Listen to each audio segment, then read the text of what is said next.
Hai semuanya, apa kabar? Perkenalkan, nama Ibu Gemania Lutfah. Kalian bisa panggil Ibu dengan Ibu Niar.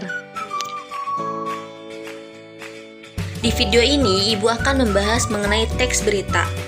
Apa itu teks berita? Berita sering kita temui di media elektronik dan media cetak, seperti di CNN, Breaking News, Kompas TV, Detik.com, TVRI, dan lain sebagainya. Berita sangat bermanfaat untuk kita dapat mengetahui kejadian atau peristiwa yang ada di suatu tempat. Perlu kalian ingat, dalam sebuah berita, hal yang diinformasikan haruslah sesuai dengan fakta, bukan hoax. Sumbernya harus jelas, aktual, dan benar.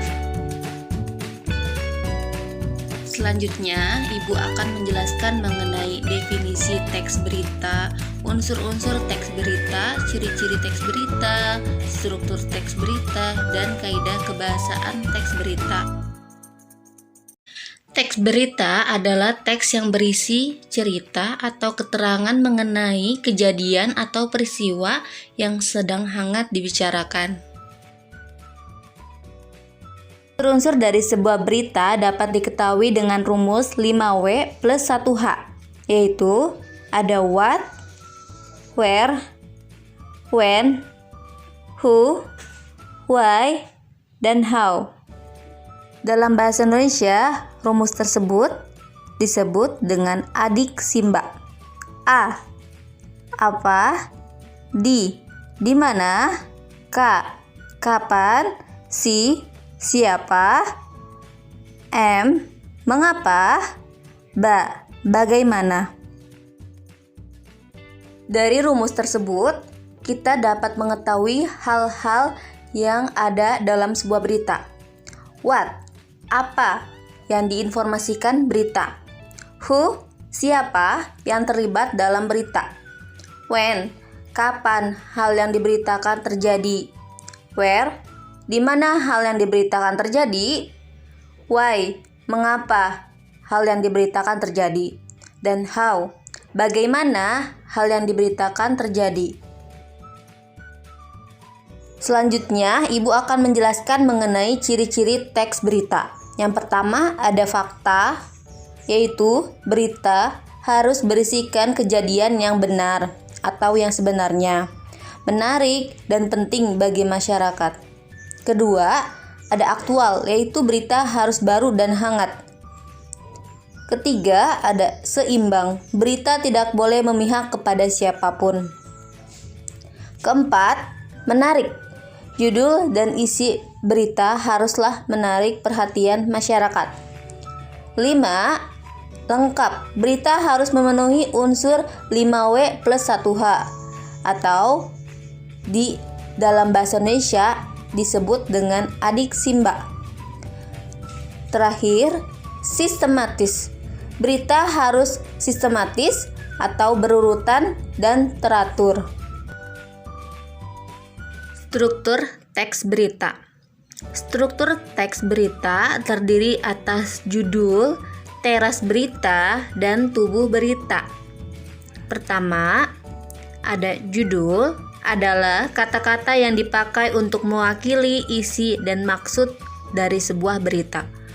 Judul harus menarik agar pembaca tertarik untuk membaca berita tersebut. Kedua, ada teras berita, adalah rangkuman dari isi berita. Teras berita juga harus menarik agar pembaca tertarik melanjutkan membaca berita. Ketiga, ada tubuh berita, yang merupakan inti dari teks berita. Tubuh berita berisi rincian dari keseluruhan peristiwa dan informasi yang diberitakan. Kaidah kebahasaan teks berita. Teks berita biasanya menggunakan bahasa yang sesuai dengan kaidah dan tata bahasa baku bahasa Indonesia. Di kaidah kebahasaan teks berita terdapat keterangan tempat, keterangan waktu, verba transitif, verba puarta, kalimat langsung, dan kalimat tidak langsung. Kaidah kebahasaan teks berita yang pertama ada keterangan. Keterangan dibedakan berdasarkan perannya di dalam kalimat, seperti keterangan waktu, keterangan tempat, dan keterangan tujuan. Contoh keterangan waktu yang pertama, pukul 13.00 Andi pulang sekolah. Kedua, Andi belajar pada malam hari. Contoh keterangan tempat yang pertama, rumah Budi di Bogor. Yang kedua, kampung halaman Budi di Yogyakarta. Contoh keterangan tujuan yang pertama, Anto bersekolah untuk masa depan. Yang kedua, pendidikan sangat bermanfaat bagi masyarakat. Kedua, verba transitif adalah kata kerja yang membutuhkan objek. Objek tersebut dapat menjadi subjek jika kalimat aktif dipasifkan. Contoh kalimatnya, boneka itu dibuat Nisa. Nisa membuat boneka itu. Kata dibuat adalah kata pasif. Menjadi, membuat. Membuat merupakan kata aktif. Ketiga, verba puarta adalah kata kerja yang digunakan untuk menandai suatu percakapan. Contoh kalimat yang pertama, wartawan itu mengatakan, dalam kutip, lokasi kejadian tersebut ada di Jakarta. Keempat, kalimat langsung adalah sebuah kalimat yang merupakan hasil kutipan langsung dari pembicara yang sama persis seperti apa yang dikatakan. Contoh yang pertama, dalam kutip, boleh aku ke rumahmu? Tanya Andi. Contoh yang kedua, dalam kutip, baiklah, terima kasih, jawab Budi.